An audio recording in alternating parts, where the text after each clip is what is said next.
The woman is trembling in fear as she calls 911 to report an intruder in her home. She is panicking a lot, as she can hear the footsteps of an intruder coming really close to her. Her heart is beating faster with every second that ticks by. This intruder is the worst nightmare for the woman, as he has already brutally murdered her husband. The raider grabbed her husband and hit him with a heavy object that made him unconscious. The intruder then rolled a knot around the poor man's neck tightly and hanged him, giving him no chance to survive. This cruelty has made the man's wife hide in a secure place, hoping that the emergency services will soon come to her rescue. To her bad luck, her prayers aren't answered, and the intruder finds her. The sight of the intruder sends shivers down her spine. The sheer horror of the scene grips her tightly, as she knows that she is going to meet the fate of her husband soon. The intruder's violent intentions are clear, even though he is wearing a black mask to hide his identity. But surprisingly, the unwelcome guest tells her to dial 911 again. With her trembling hands, she dials, and the murderer whispers to her to shout that she loves him. The woman, in the hope that the intruder will leave her alone after she fulfills his demand, shouts what the intruder has told her. However,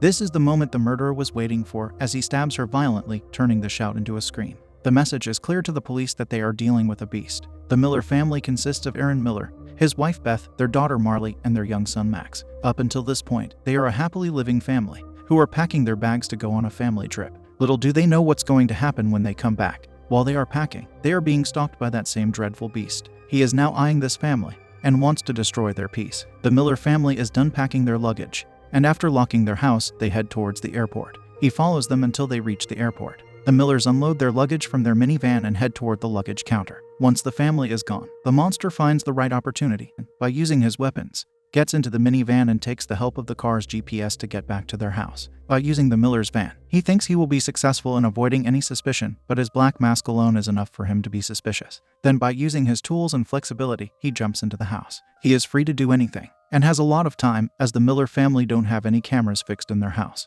Hence, the intruder is free from any stress, as he is planning a long-term stay, and that is evident from his activity. The Miller family returns soon, after having an enjoyable holiday, but their happy moods turn into shock as they find their home ransacked. All the things are not in their right place. They come across dirty floors, dirty dishes, and stains on the sofa. The house is a total mess, and it is clear that someone wild, and someone worse than an animal has broken into the house. Seeing the house in this condition is an utter shock for the Miller family. The most frightening thing for the Miller family is that when Aaron goes to the washroom, he sees a drawing on the walls and, after looking for a few minutes, he recognizes that it is a hangman drawn with ketchup. Perhaps the most unusual thing they find is a mannequin torso hanging from a rope in the attic. However, another thing that is a concern for the Miller family is that no valuables have been stolen from the house. This arises dozens of questions in the mind of family members. If nothing valuable is missing, then why did the intruder break into the house? They are unable to discover the secret hidden cameras, and due to no valuables being stolen, the Miller family decides that they won't report it to the police, as it will be a hectic process. They clean up the house and resume their normal routine.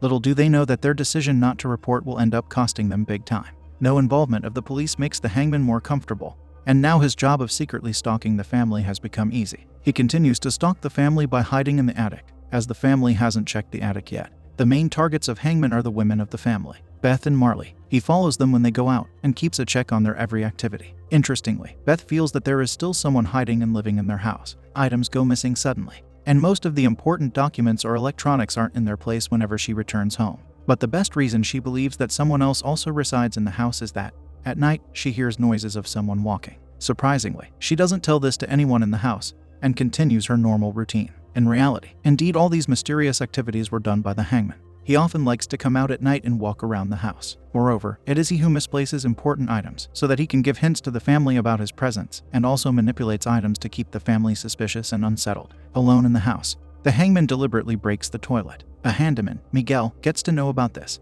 and becomes a little confused at how badly the water system is broken. He, however, sets out to fix the malfunctioning toilet. As he enters the bathroom, his sixth sense triggers, and he feels as if he's being watched. As expected, he chooses to ignore this chilling feeling. He rolls up his sleeves and begins examining the pipes. But then, his eyes catch something unusual. While looking at the main spot of water flow, he discovers a camera discreetly fixed within the bathroom wall. An unsettling wave of unease overwhelms Miguel, replacing his initial curiosity with a deepening sense of dread. He can't help but think of the multiple questions racing in his mind. Who could have placed such a stealthy device in this private space? As Miguel's mind races, grappling with questions and suspicions, the silence of the house is shattered by a sudden, ominous presence. In a terrifying turn of events, Hangman, the enigmatic figure behind the camera, emerges from the shadows and attacks Miguel, catching him completely off guard. He suffocates Miguel and knocks him unconscious. The Miller family hears some rumbling noises, and they rush towards the washroom where they find Miguel on the floor. They call a doctor, and the entire family is left in utter shock when the doctor announces the handyman is gone. The reason for his demise is a sudden attack by the hangman. The Miller family is now even more scared, and they don't have the answer to this tragic event. They decide to take a tour of the house, and the hangman is watching their steps closely. Beth, driven by curiosity, decides to investigate the attic after hearing yet another strange sound. As she climbs the creaking stairs, her heart starts to beat fast, a mix of excitement and fear coursing through her veins. The old house seems to whisper its secrets, urging her forward. Hangman sees Beth approaching, and he decides to take a step forward. Suddenly, a shadowy figure emerges from the darkness. It's Hangman, the master manipulator, always one step ahead. With a twisted grin on his face, he startles Beth, causing her to jump back in fright. But that's not all. Hangman holds a popped light bulb, with the shattered glass reflecting a chilling glimmer. This chilling reflection makes Beth rush downstairs, but she isn't sure what she has seen. She doesn't mention the shadowy figure, and just says she feels the presence of someone else. Moreover, she suggests that a gun should be kept in the house for their safety, and upon hearing this suggestion, Aaron immediately agrees. And the hangman smiles, as now he can also use Aaron's gun to target people. A few days after, Marley leaves home to meet her boyfriend Miles, but little does she know that the hangman has also left secretly and is behind her, following her step by step. Marley and Miles meet at a nearby stop. Marley then sits in his car, and they both drive to Lover's Lane, which is a makeout spot for young couples. Marley and Miles reach the location soon, and they both start talking, enjoying their time, but soon the stalker also reaches the spot. He takes a mysterious step. He takes out a video camera and openly starts recording Marley and Miles. The couple is busy making out passionately, when suddenly Marley's eye catches the stalker recording them. This creeps her out, and she panics. Miles follows her eyes and also sees the stalker. He immediately gets out of the car and confronts the stalker. Interestingly, the hangman doesn't respond here. He just stands still and doesn't even speak a word. Miles tries to get aggressive, but it doesn't work. This creepy behavior of the hangman also scares Miles. Therefore, he leaves the hangman and drives Marley somewhere else, and this time, the hangman doesn't follow her. While all the mysterious events are taking place in the Miller family house, Aaron and Beth host a dinner for Beth's friend Melissa and Melissa's husband. They plan this dinner so that they all can have family time, and they can feel relaxed, as the demise of Miguel is still a trauma for them. But the hangman has no mercy for this family, and will continue to stress them out. While the dinner is taking place, and everyone's focus is on the food, the hangman secretly sneaks into the lounge and steals all the valuables from Melissa's purse. While going back to his hiding spot, he gives proof of his pathetic nature as he urinates on the floor. Chaos starts in the house when Melissa sees that her valuables are missing,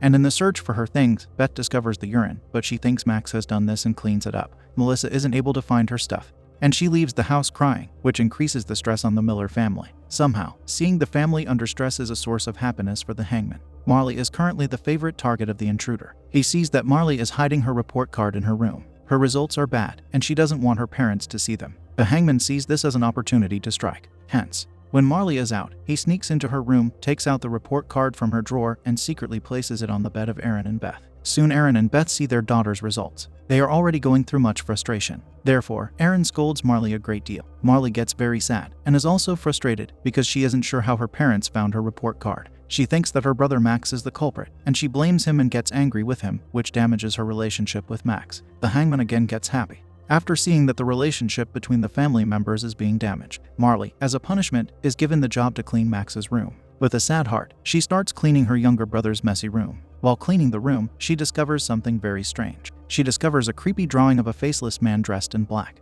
The drawing sends a chill down her nerves, and she immediately calls all family members to see this drawing. Max gets a little shock when he sees that his drawing has been found. Aaron feels that this drawing is too much creepy for Max, and he questions Max about it. Upon questioning, Max reveals that this is the man that visits him in his dream, and reveals many things about different people. Aaron asks what he reveals, and he answers that the strange faceless man revealed to him that Melissa is not the good person that she seems to be. This tenses Aaron, which is a strange thing, as Melissa is Beth's friend, but Aaron is looking tenser than Beth. Hangman does a self-simulation and cries to himself, while watching Aaron and Beth have a husband-wife time, which helps the couple to relax. This activity seems to affect the hangman a great deal, as he consumes a complete bottle of wine. Hangman's fragile emotional state increases further as he goes through himself in the Miller family photo album. A torrent of tears comes down his face. With each page turned, the weight of unfulfilled longing and profound sadness is increasing again and again. The images of love and togetherness captured within the album become a cruel reminder of the happiness he has been denied. Jealousy runs within Hangman's heart like poison, spreading its pain with each glimpse of the Miller family's unity. He cannot resist this, and the hangman makes a malevolent plan to disrupt the seemingly perfect relationship between Aaron and Beth. His trembling hands pick up a lipstick with its red color, symbolizing both desire and destruction. With violent strokes, he applies the lipstick on one of Aaron's shirts, leaving deliberate marks that show his great anger. To boost the illusion of infidelity, Hangman places a contraceptive in the pocket of the shirt. Its presence is a misguiding detail, a silent step taken that plans to raise suspicions and fan the flames of doubt. With calculation, he positions the protection as a piece of evidence portraying betrayal and shattered trust. The Hangman feels great satisfaction after taking this step. The fire inside the Hangman is at its peak at this moment, and he sees that Marley is leaving the house. His intentions are now even more violent than before, and he follows her. Marley meets Miles at Griffith Park. The Hangman isn't able to see this. The Miller family is smiling again, and he had planned to destroy their peace. The Hangman sees himself losing here, and he decides to take a blood-soaked decision. He sees that Miles takes a break from Marley to use the restroom. He follows him, and the moment Miles is about to leave the washroom, he grabs him from behind and murders him brutally. Slaughtering Miles is a pleasure for him, and he then takes out Miles's mobile phone and sends a text to Marley, in which Miles is seemingly abusing Marley and is making fun of her. In the text, it looks like Miles is angry, and he has gone home. Marley thinks that this is Miles, so therefore she storms back to her house. Sadly, she doesn't have even a hint that Miles has been murdered and the Hangman is targeting her family next. Beth discovers that she is pregnant. This is shocking news for her, as she wasn't expecting that this would happen. She panics, and while she's panicking, she sees something in the shirt that Hangman tampered with. She discovers the protection inside the shirt, which means that Aaron is involved with some other lady and is cheating on her. She is devastated. The Hangman laughs, as he is proud that his plan worked. But soon the lie turns into a reality as Max reveals that his imaginary creepy friend Jimmy saw Aaron kissing Melissa. Beth confronts Aaron about the alleged affair as soon as he arrives home. Aaron's facial expression changes, and he starts to panic and wobble with his words. The heated argument begins, but it is abruptly interrupted by the unsettling noises coming from upstairs. These sounds hint that a human being is present upstairs. Fearing an intruder, Aaron grabs the gun to protect his family. With a sense of urgency, he cautiously investigates the attic, unaware of the danger that awaits him. Tragically, the Hangman decides to attack, and the Hangman surprises Aaron in the attic, overpowering him and taking revenge by using his gun to shoot Aaron and end his life.